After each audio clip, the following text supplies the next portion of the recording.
Okay, comrade. The Russian Nightmare Nikita Koloff here. Tune in and listen to the Undisputed Wrestling Show. I tear your stinking head right off your body. Je do it. Okay, we're running way over time, and I know our buddy Matt Creed is probably wondering where on earth we're at. Kevin, can we get Matt Creed on the line? I think Kev fell asleep. Hello? Mr. Creed.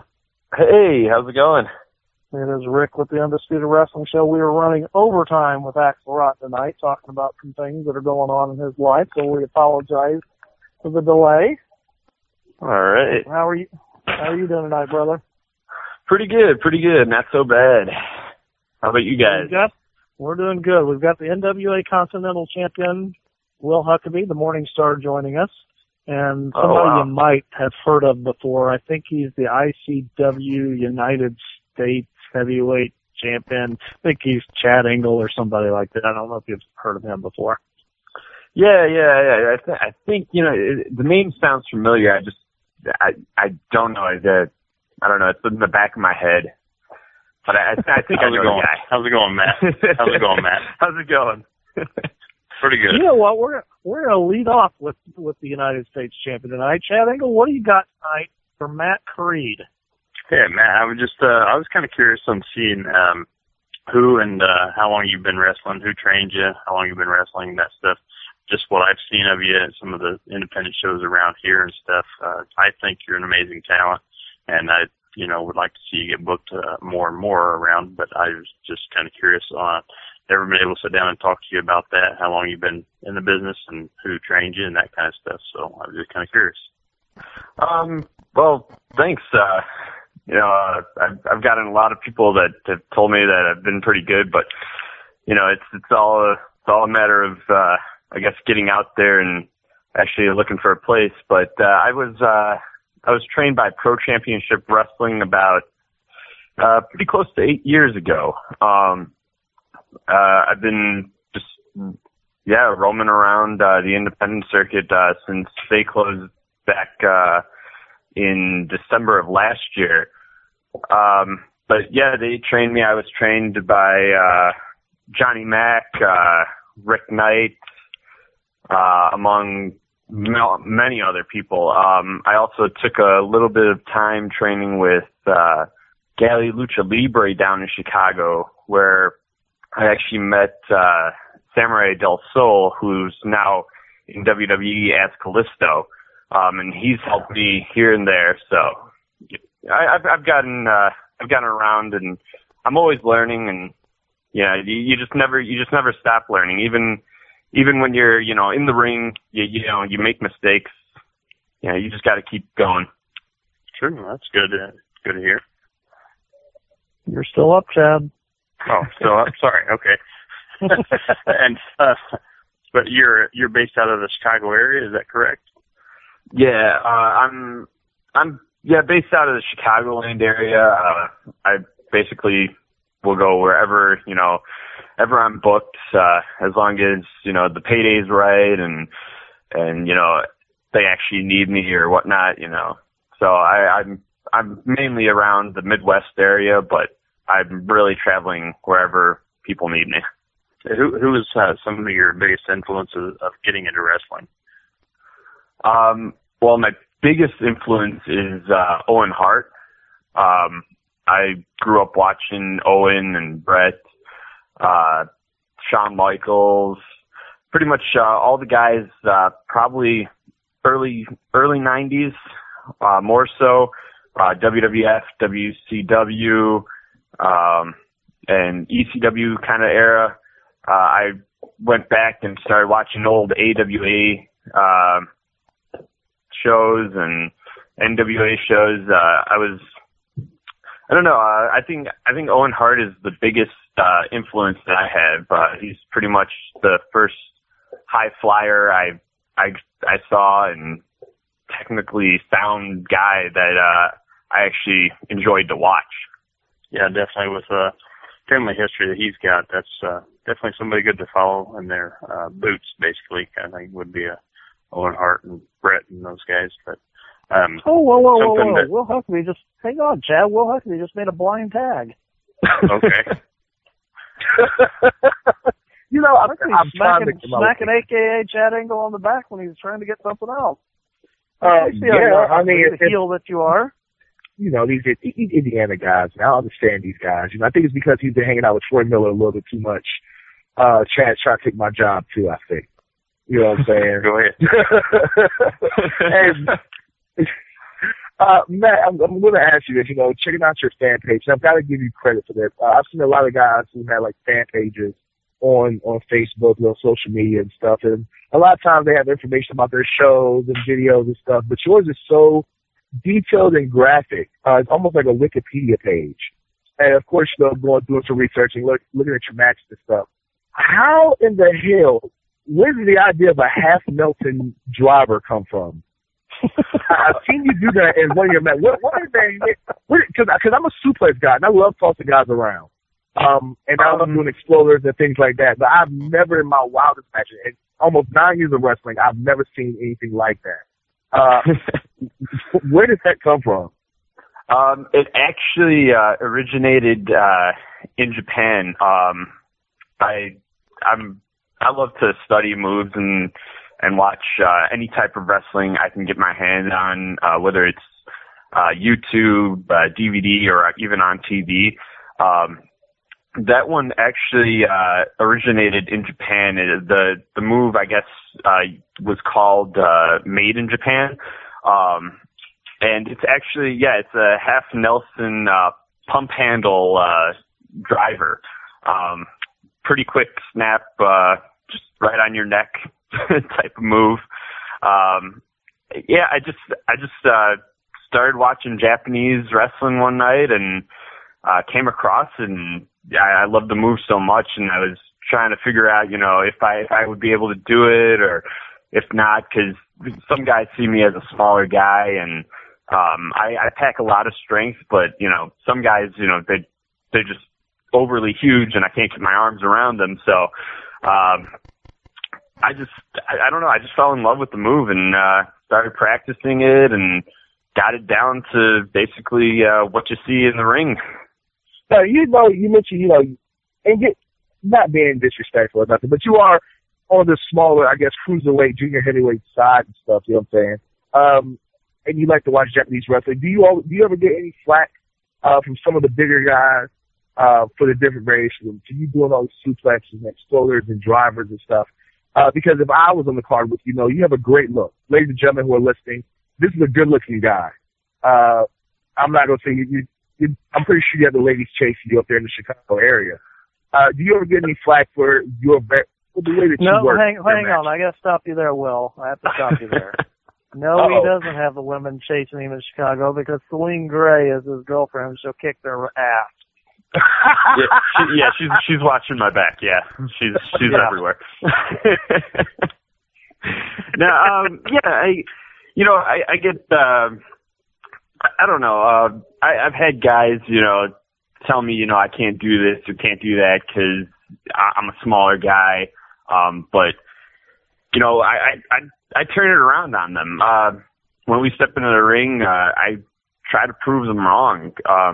I mean, you take a look at somebody like Cesaro right now in WWE. You know, he's technically a smaller guy, but you know, he's gotten guys up like, you know, Great Khali and, you know, stuff like that, just in a big swing, you know. So smaller guy, you know, just because you're smaller doesn't mean you're not strong, you know. But it's not only that. I mean, if I can't do it, I've got other moves and other sets of styles. I'm fast. I can fly, you know. So it doesn't really bother me that people tell me I'm small or anything. I mean, I've been pretty much the underdog my entire life, so you know, you gotta live with it. Fight. Tag Huckabee. I just blind tagged you. Sorry. Oh, yeah. I got him back there. I know you like that. Matt, when you're wrestling, and you said you've gone for almost 8 years now? Yeah, pretty close to 8 years. I think I'll be coming up to 8 years in September. So. Well, I know you're up in the Chicago area, and you've obviously traveled through Indiana and done some wrestling there. But where are some of the, farthest locations that you traveled so far away from hometown? I've actually traveled as far as West Virginia, Pennsylvania, up to Minnesota. I've been to Kansas. I've been pretty much almost all over. It's never ending. I mean, like I said, if the price is right and, I can work something out and actually get down to a show and, I'd love to perform in front of just any crowd there is. I mean, as wrestlers, I think that's what we live for more than anything, but what's the price of going out to these places and, wrestling in front of the crowd is what we got to think of. But yeah, I mean, I'd love to wrestle anywhere I can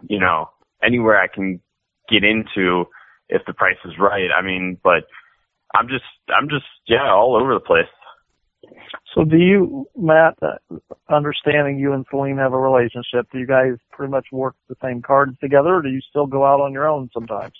No. Once in a while we'll go out on our own. Sometimes it's just easier to get, booked together. It sometimes just works that way. I know that there are a lot of places that look more so for women wrestlers than guys out there. And that's because I think that there are more guys out there than there are women who are in this business, or at least in certain areas. So, I mean, just, taking a look at Chicago, it's tough to get into a Fed that's right down the street, because they probably already have their guys. And if my price is too high, they'll go find somebody, lower. Whereas a woman, they might have one or two, and, it's just a lot easier, I think, for the women to get in there. I'm not, bashing them or anything, but there's just less women in the industry, and I'd like to see more of them especially like in the Midwest area. I'd like to see more of them. So in your travels so far throughout the Midwest, what's the screwiest thing that's happened to you so far? I guess whether it be from a promoter or from another wrestler or fans. Could you repeat that question again? Yes. What's the screwiest thing that's happened to you so far in your travels?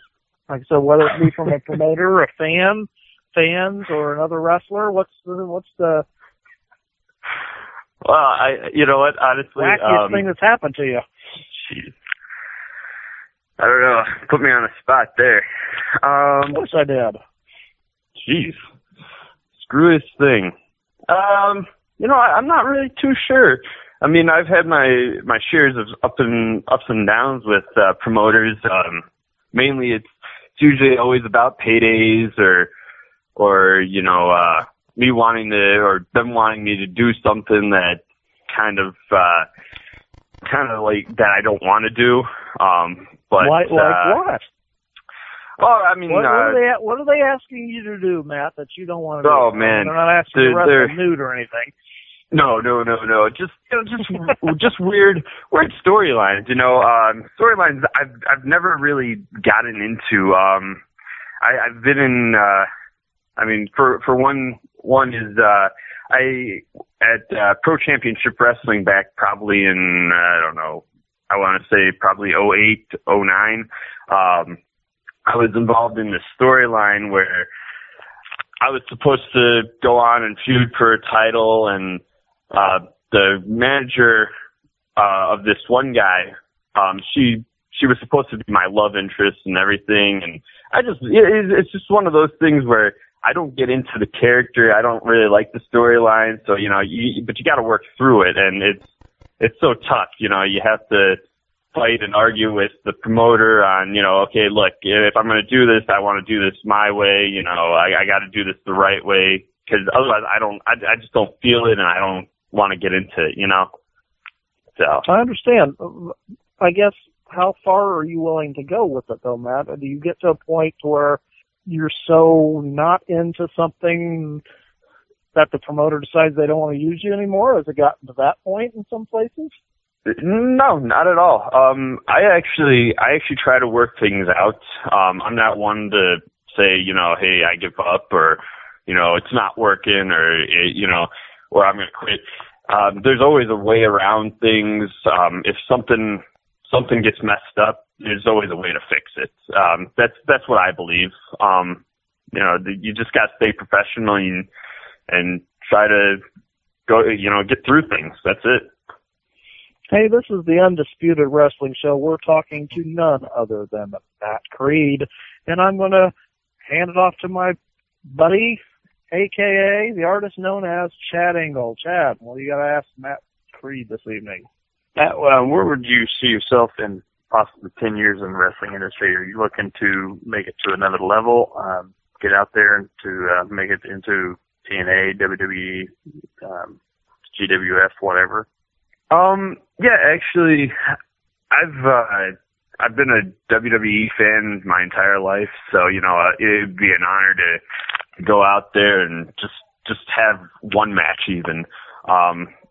But I don't know. I'd probably see myself more these days kind of on the independent circuit yet, but probably a little bit well known, a little bit better known.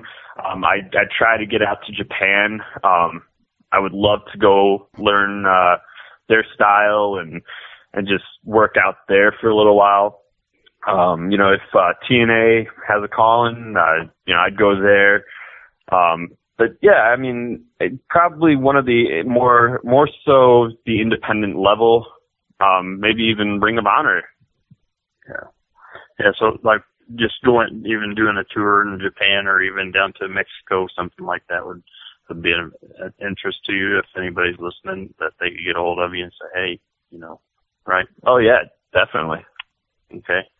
Yeah, that's because one thing I've looked at besides just American wrestling is which I call WWE wrestling, of course, but is taking a tour over to Japan or down to Mexico and trying out, your craft in those two different areas, which are taken a lot more seriously and a lot more of a sport aspect to it.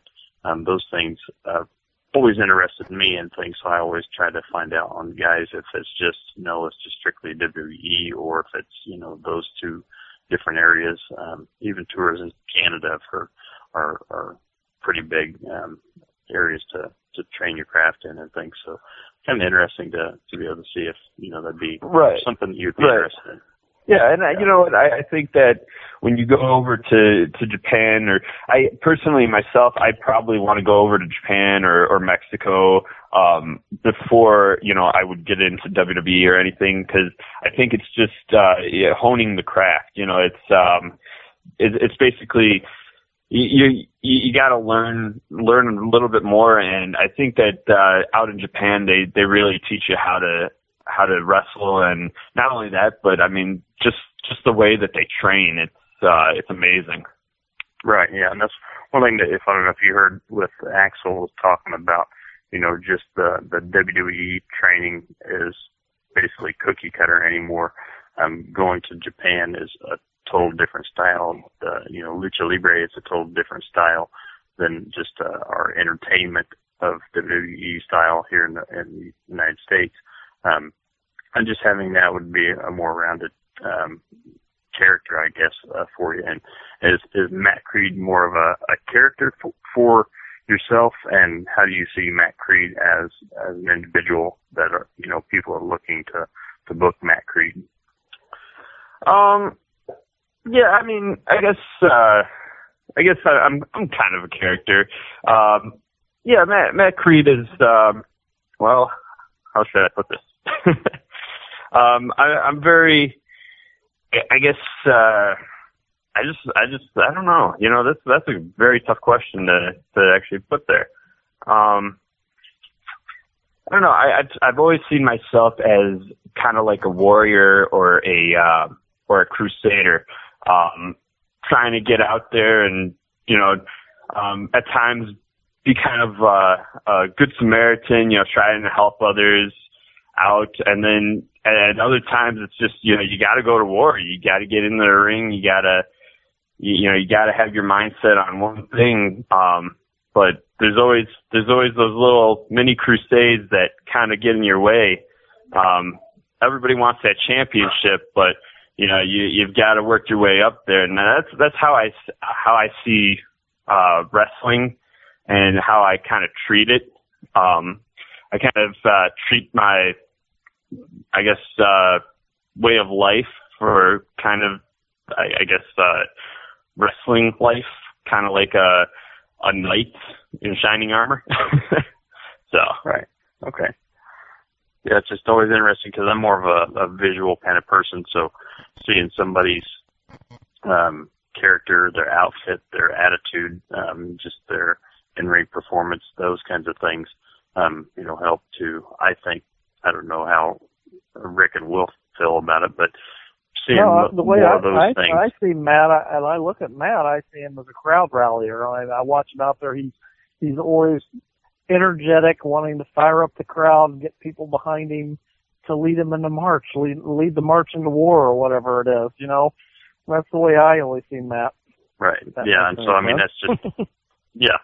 Yeah. Because it's one of those things where, especially us on the independent scenes, like Axel was saying, is we don't have TV. We can't basically kind of go out there and have a promoter say, this is who this guy is, so you need to cheer him, you have to boo this guy. Our looks and our attitudes, the way we carry ourselves, those kind of things have to carry over to the fans to be able to show them who we are, what we're about, during the story of our match, those kinds of things. So that's one thing that I always kind of look at with other guys out there, if they don't have, just something that jumps off the, their outfit or whatever kind of thing, that, they're some kind of, from some kind of wild tribe or something like that. It's kind of like, okay, well, who is this guy? Who is this guy? So it's just one of those where, I always like to kind of dig into those things. I step back and take a look at, somebody's, appearance and things like that. So that's just one thing that I've always been interested in, but I like to hear from the individual themselves and see where they're coming from, because it's sometimes totally different and other times it's dead on. You can just see it and stuff. So Matt Creed is gracing us in hour number 2 here on the Undisputed Wrestling Show. Let's keep getting more wrestler perspective. Will Huckabee, the NWA Continental Champion. What do you got for Matt Creed? Oh, yeah. Hey, Creed, now that they finally let me talk to you again. Let me ask you a couple questions. Mainly you work around as a singles wrestler, but you do a couple places you also work as a tag team guy. Which do you like better, and for what reason? Being a singles wrestler or being a tag team? Well, when I started off, actually, I began as a singles competitor, and then around mid 2009, I joined forces with a guy down here in Chicago. We called ourselves Youth Gone Wild, and we started traveling places and working around up until I got injured, and he just kind of took some time off himself just to kind of recuperate and train a little bit more. But tag team, I think tag team is rough. I shouldn't say it's rough like in-ring wise, but I know that when I came back after tagging, they had me do a couple of singles matches, and my endurance was just awful. I think I prefer to do singles matches more than tag, but if you got the charisma and you find that right tag team partner, tag team is a lot. I think sometimes it's a lot more fun. But I personally think that a singles career is how to get your name out there a little bit better if you want to be, kind of, I shouldn't say in the spotlight, but kind of noticed a little bit more. But I personally like the singles career. It helps me with my endurance. I think a lot more because I'm in the ring a lot more, whereas I'm just standing out there, waiting for a tag or something in the tag team competition. So, Huckabee? Yeah, I'm sorry. I was my buttons wasn't working correctly. So things happen in the South. So how long have you been working, Matt? About 8, 9 years now? Yeah, about 8 years. So, we've both been working basically around the same time. And I like to think that we're at that point now where you're not really considered a vet, but you're not a green guy anymore. Do you find yourself in that, and sometimes, you find yourself in that weird spot when you're about to work a match and you're working with somebody and stuff, and you don't know if they have more experience than you, less experience than you, you don't want to come off as being an asshole and putting together the match and giving this person certain spots, or if you should just let them go over just let them put together the match and you take certain spots. What do you do in that situation? Oh, you know what? Actually, I come across that all the time. Whenever I walk into another fed, especially if it's not my home fed, I try to be extra respectful. I always try to be respectful as I can. But sometimes it's just I don't know. It just gets so I get so overwhelmed, I guess I could say. It's I don't know. I've had guys that have told me, "Oh yeah, I've been in the business for 20 years," and it's like, okay, great. What do you want to do tonight? This and that, or some guys who I've even wrestled guys who have been in, they might have been in for 20 years, but they're about in their 50s or something, and you're sitting there like, all right, so what do you want to do? And you're so excited because you're getting in the ring with them, and then they're like, oh, I can't take a bump, my back hurts, I'm feeling it, or these 20-year-old vets, you watch some of their matches and it's just like, wow, you don't even know how to take an arm drag? Like, where were you trained or something? And no disrespect, but I don't know. It's just sometimes, you gotta try to work around that, and it's really tough. But, some of these younger guys, you put them, you get to a show and they're like, oh yeah, you're going to be working this guy, and he's only been in for 3 months, and it's like, okay, what do you know? What don't you know? And then you just got to work around it. It's just something you got to work with, Which do you prefer to work with? Would you rather work with the 20-year vet who doesn't want to take an arm drag or a hip toss, or would you rather work with the guy who's going to the green kid who's going to work in 4 or 5 months and has maybe 6 matches total? To be honest with you, I'd probably want to work with with probably the green kid, only because usually they're there and they want to learn, and I like to teach people. Some of these older guys they're just there kind of to fill spots and fill time. They know that, they understand that, and it's just they feel like, oh, my time's come, even though they want that spotlight yet possibly, they probably understand, oh yeah, my time's come, but there's always room to move up when you're green. I can teach you, I can work with you. I don't know. I think I'd rather fight one of the younger competitors, somebody who's been in only 6 months or something, just because of that reason. But like I said, I'd wrestle anybody and I'd work with anybody. So this is the Undisputed Wrestling Show, and we are talking to Matt Creed, and Will Huckabee's interrupting me as he normally does. Go ahead, Huckabee. I had one last question, and then you can have it back, Rick. That's okay. Go ahead, Huckabee. There's a huge voice, a huge outspoken voice with a lot of the 20-plus year veterans about guys who do the whole flips and kicks and wear kick pads and stuff. And obviously, you know, anybody who sees you wrestling stuff realizes that you wear kick pads and you're not really a high flyer, but you're more of a hybrid style kind of guy. What is your response to guys who say that you're not a true wrestler or you're not a true worker if you don't wear boots, and that, you know, unless you're Japanese or a lucha, that you should be wearing kick pads as well? You know, I've had a lot of guys who, actually one of my trainers, he was kind of against kick pads and everything. He said the same exact thing. I think the only thing that bugs me is when I see somebody wearing kick pads but they're wearing regular gym shoes. I think that kind of bugs me. It's like, okay, well, I mean, you couldn't at least buy wrestling shoes or some sort of like boxing shoes or something, you know? 'Cause personally, I don't, I mean, it's not really for the look. I just feel like, okay, you know, I mean, what if you're in the ring and, you know, you run wrong or you turn your ankle and you know, I mean, it could just be bad in tennis shoes or gym shoes, you know. Not saying that there's much protection there with boots or anything either, but I think it's a little bit more stabilized, I guess you could say.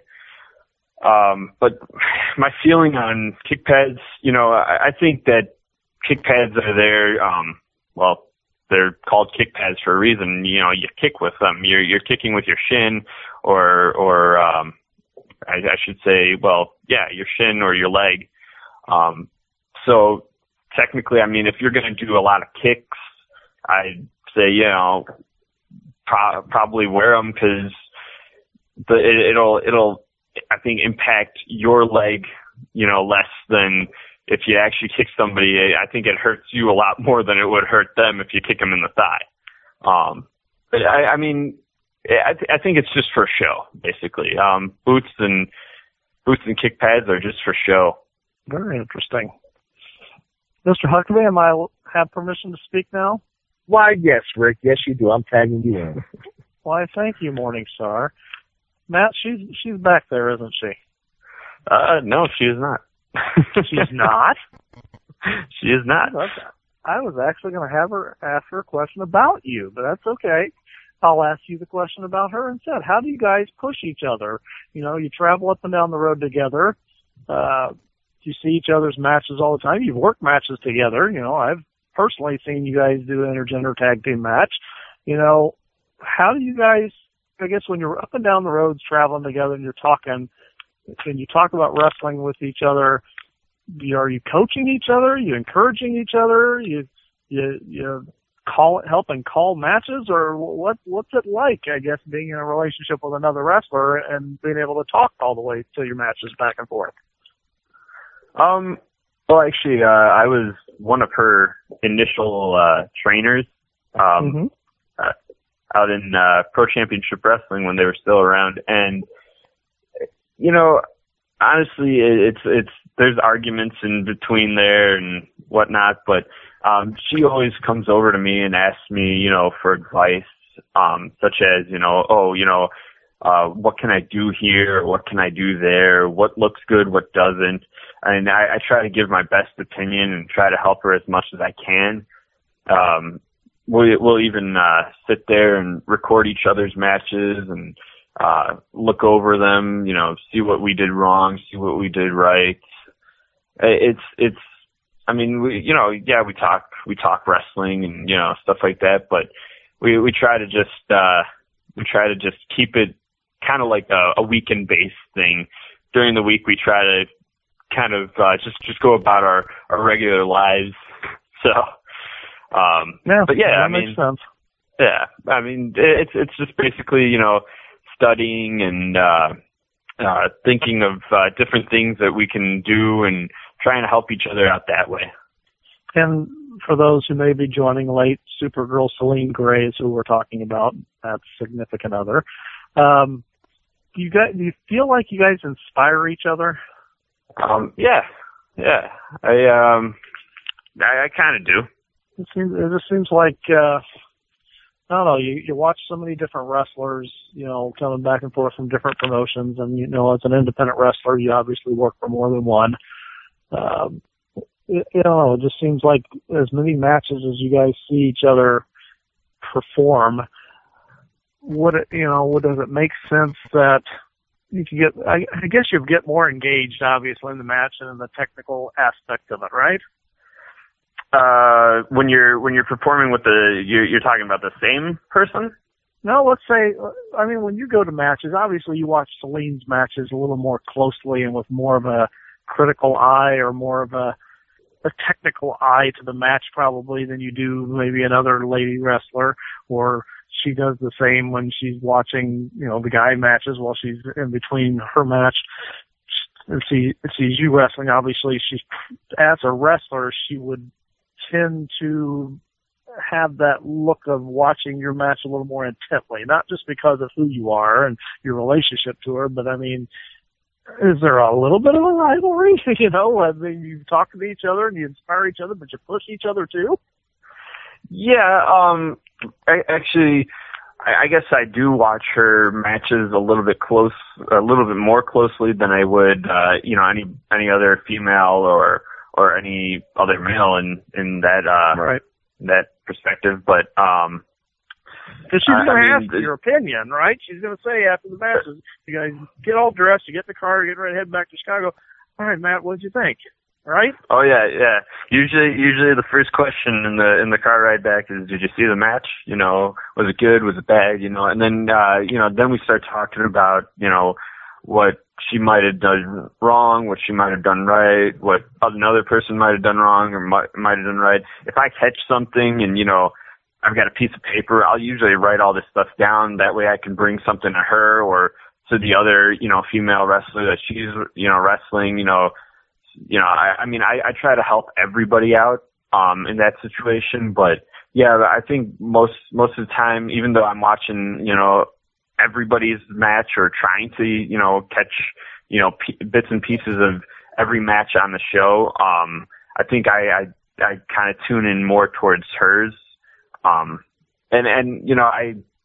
guess that's because I trained her and I want to see her succeed and stuff like that, but I don't know. I'd like to see a lot of people succeed. There are a lot of great talents out there.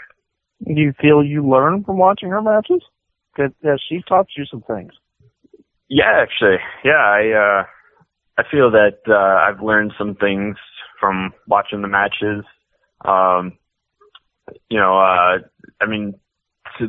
are things that she's done that I've in relation to getting the crowd behind her, or even move wise, that it's like, that's kind of a neat little spin on it. Maybe I can just tweak it a little more, maybe to help myself or maybe to help her, or just help, somebody else, in the process. I have definitely learned stuff. Matt Creed, where are you going to be next, and where can your fans follow you? Well, next I will be in Wooddale, Illinois, for POW Entertainment on July 18th.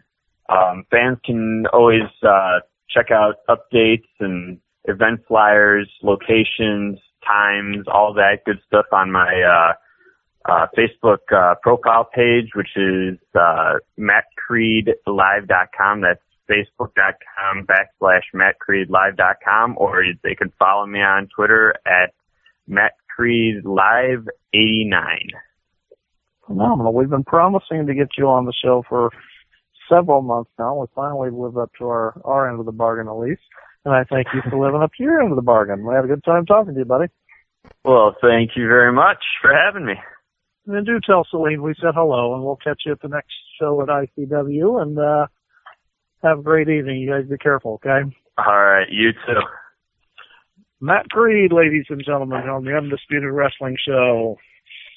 All right, gentlemen, time is starting to run out. We got about 10 minutes left in the show. I want to hit a couple topics real quick with you gents. I'm not going to give you a name here. I'm going to let you tell me who this name is. I am reading a Facebook post, Chad and Will. Hello, wrestling fans. This is so-and-so. With all of the rumors going around about my interest or lack of concerning a position for me with the NXT that my dear friend Dusty Rhodes had, I thought that was necessary to give you a direct statement for me to set the record straight.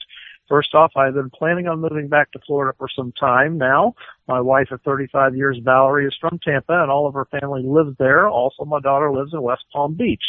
This morning, Tuesday, June 30, 2015, I sent an email directly to Vince informing him that if the position that Dusty once had has not yet been filled, that I am very much interested in taking it since I am moving back to live in Florida. I have not heard back from Vince or any of his staff as he is a very busy man. I am sure at some point I will get an answer from Vince concerning this question. About my qualifications for this position, should be obvious that I am qualified for this NXT position of coaching the younger talent about how to do promos and communicate with the worldwide WWE TV wrestling audience. Also, I am not so stupid that I would try to teach them how to be charismatic to the level of a Dusty Rhodes or myself. One is born with that level of charisma, but a young wrestler can be taught to be more confident in their delivery and bring out their full potential in this area. About my health, as almost everyone knows, I have had a successful liver transplant. My liver, according to a recent test, is doing extremely good. I feel very robust, alert, and healthy, as the doctors at the world-famous Mayo Clinic Hospital here in Phoenix have told me, and I will train at a 24-hour fitness gym 4 days a week. As soon as I hear from Mr. Vince McMahon regarding the NXT position, one way or another, I will post that information on my Facebook. Thank you for your time, and everyone have a nice day. Who? Grado. No. No, not Steve Carino. I just talked to Steve Carino Friday. No, I just talked to Steve Carino Friday. Ted DiBiase? Who is it, Chad? No, I'm not sure if it's... I don't know who it would be. I bet you anything Mr. Axel Rotten would tell you it was superstar Billy Graham. Ooh. Oh, yes, okay, because I remember hearing the liver transplant thing, and I kept thinking, man, where have I heard that from? On a podcast. Wouldn't that be an interesting turn of events if that were to come to fruition, you know? You know what? Can I jump? His name popped in my mind, but I thought he still had better feelings towards Vince and WWE and everything, so I never would imagine that he would try to go work for him and stuff. Well, we shall see. That's a very interesting thing. You know what? Can I jump in here? Talking there. Do we have a choice, Kevin? Well, of course you do. You could always tell me, shut up, go away. We've been trying to do that for 2 years, and you haven't done it yet. I would never say that, Kevin. I'm just kidding. Kevin, wait, what is this button on my desktop that says stop streaming? I wonder what that does. It's right. I think it's right next to the mute button. Next to yes, Kevin. What do you have to say this evening, kind sir? You're seriously telling me that superstar Billy Graham wrote that? Superstar Billy Graham, and I will be the person who will admit this, has somebody control the page for him. So I am assuming, and that's all I can do is assume that somebody is writing for him. With him, you know what that does? Well, either his words, right? Well, either his words directly or on his behalf. Right. If Vince McMahon were to seriously take him up for that offer, I would have lost a lot of respect for Vince McMahon, I think. And why do you say that, Kevin? Because superstar Billy Graham has a proven track record that the only time he has any interest in Vince McMahon or WWE is when it is personally profitable and convenient for superstar Billy Graham. And given the minute that the situation, whatever it might be, changes, and he no longer needs something from Vince or from WWE, he will have no problem turning his back on it and trashing it. Why would you let a toxic individual like superstar Billy Graham rejoin your organization? It makes no sense to me at all. So you're saying he's kind of an old school Goldberg? I would be more welcoming of Goldberg to WWE at this point. That's what superstar Billy Graham is an old school Goldberg, right? I don't even know if Goldberg is really even that bad. But how many times has superstar Billy Graham played WWE? Numerous times. Well, he has trashed them numerous times. You know, I don't know if Vince McMahon has gracious enough space in his heart to reconcile with Billy Graham like he has done with past adversaries. You know, I never even would have expected he would have made up with the Ultimate Warrior. You know, but he still happened to do that. So maybe there is if it's profitable for Vince McMahon, then yes, anything can happen. That's true. But right? at the same time, I don't think Billy Graham is really that gifted that there's not anybody else who would be better for WWE. All right, moving along, gentlemen, because we are running very short on time. Who watched the last episode of Impact Wrestling? None of the three of you? Well, no, I'm just asking because I don't know. Number one, do you even get the station, Destination America? But this was kind of an interesting show. And have you heard what happened at the show, Will? Yeah, I heard what happened at the show, but we don't get Destination America in my area. So all I know about is what was on, Facebook and Twitter and stuff and over the dirt sheet. That's about it. I thought it was really, really interesting when, number one, Vader came out to wrestle. That completely caught me off guard. I don't even remember Vader being a member of TNA, but apparently he was at one time. But seeing Vader come out and wrestle Bram was pretty cool. I'm glad they didn't let Vader take the pinfall, as much as I like Bram. But even more interesting is that one of our fellow guests who said he was retired came out and avenged Vader before Bram was not ready to assault him, and that was the Blueprint Matt Morgan. I could have sworn the Blueprint Matt Morgan told us on this very show that he was done. I remember that. Correct? Yeah? Well, I believe he actually said that for the most part he was retired, but he still made appearances every once in a while. I didn't think he'd come back in a big way like that. He's already signed the match with Bram to wrestle at the pay-per-view on Slammiversary, which I haven't heard anything of what happened to that yet.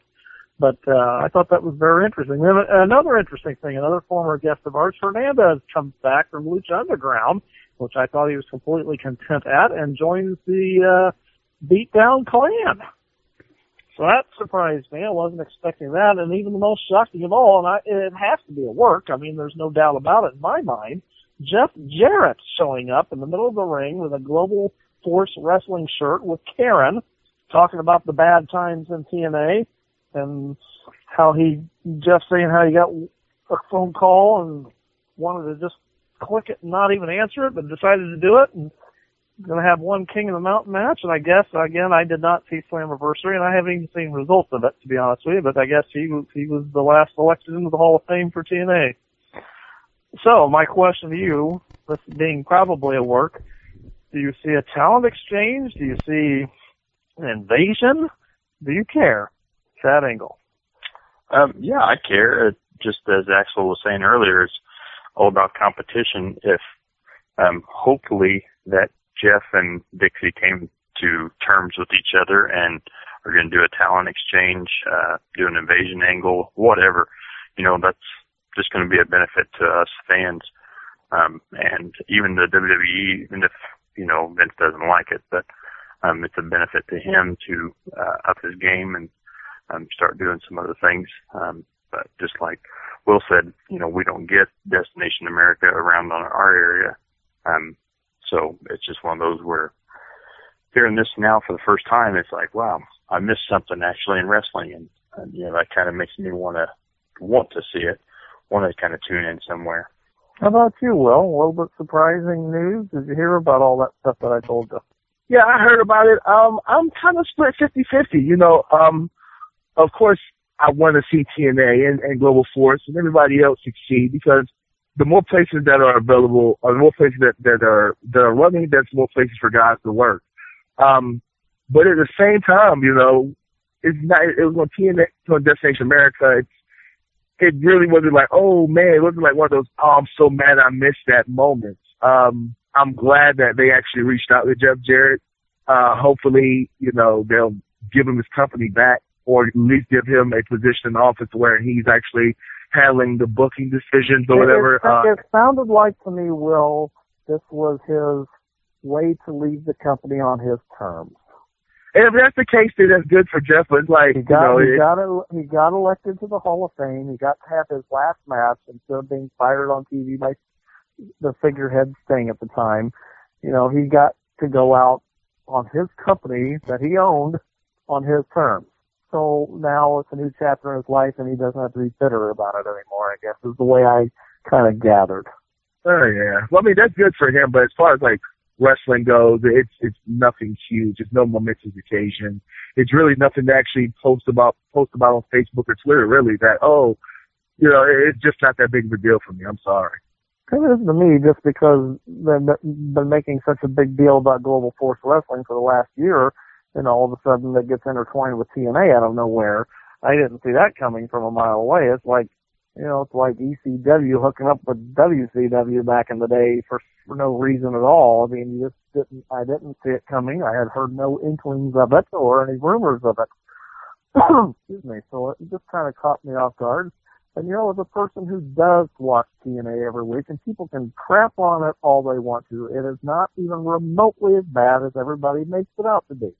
If we want to be honest with ourselves, let's go back to the 80s. Let's watch the old WWF programming. Let's watch some of that old NWA programming. Let's watch some of that World Class and watch some of the AWA. Really, is it that bad?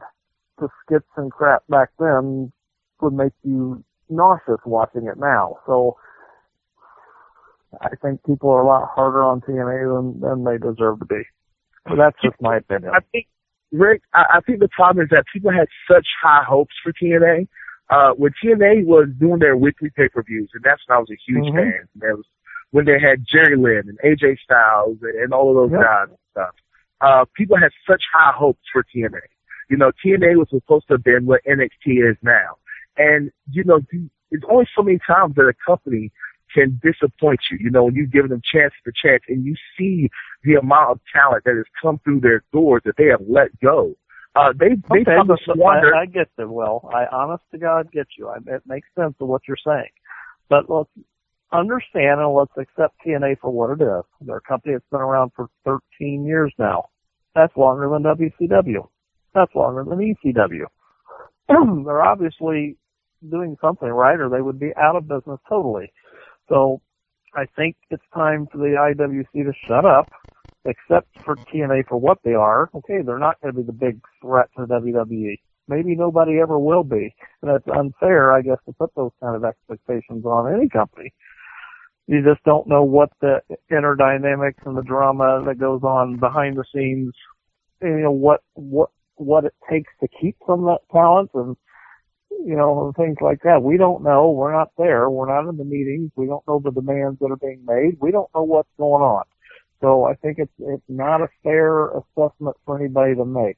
I think, Rick, a lot of fans don't want TNA to be the next WWE. I mean, if you look at, and then there's a lot of wrestlers who now all of a sudden, and I don't know if you've noticed that in Indiana and the Midwest, but it's starting to become a shift where even though guys still want to go to WWE, a lot of guys are turning away from not wanting to go to WWE because you can still make a comfortable living in wrestling if you go to Japan or if you go to Mexico or if you go to Europe or whatever, and you don't have to work 330 days a year.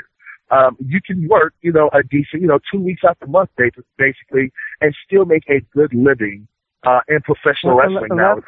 That's where TNA made their mistake. And I'll be the first to admit, TNA made their mistake by abandoning everything that made them different and trying to be like the WWE. That's where they completely fell flat on their butts, and that's what cost them.